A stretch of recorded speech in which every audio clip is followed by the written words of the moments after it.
కేసులకు సంబంధించిన వ్యవహారం మళ్ళీ పెద్ద ఎత్తున చర్చనీయాంశంగా మారుతుంది. చంద్రబాబు నాయుడు గారి మీద గత ప్రభుత్వం అంటే జగన్మోహన్ రెడ్డి అధికారంలో ఉన్నప్పుడు కొన్ని కేసులు పెడుతూ వచ్చాడు.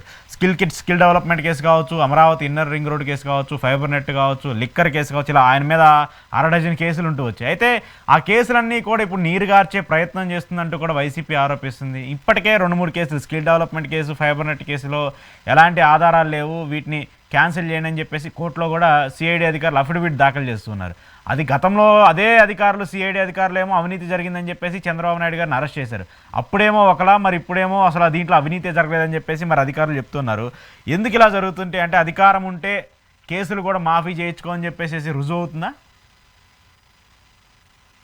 అశోక్ గారు ఇప్పుడు 2 సమస్యలు వస్తాయి. ఒకటి కాన్స్టిట్యూషనల్ సమస్య వస్తుంది, 2 రాజకీయ నైతిక సమస్య వస్తుంది. ఏం కావచ్చు? ఫస్ట్ ఆఫ్ ఆల్ బహుశా ఏసీబీ కోర్టులోనే ఎక్కడనో ఈ ఫైబర్ నెట్ కి సంబంధించిన పూర్వ ఎండి, అప్పుడు కేసు పెట్టిన ఎండి ఆయన మధుసూదన్ రెడ్డి గారు ఎవరు అనుకుంటా, నాకు కరెక్ట్గా తెలియదు.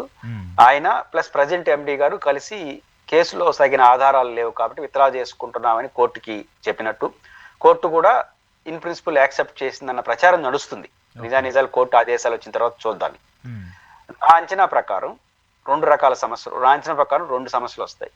కాన్స్టిట్యూషన్ కోర్టుకి దీన్ని అప్పీల్ చేస్తే కోర్టు అంగీకరిస్తుంది అనుకోవట్లేదు, దీన్ని ఒప్పుకుంటారు అనుకోవట్లేదు.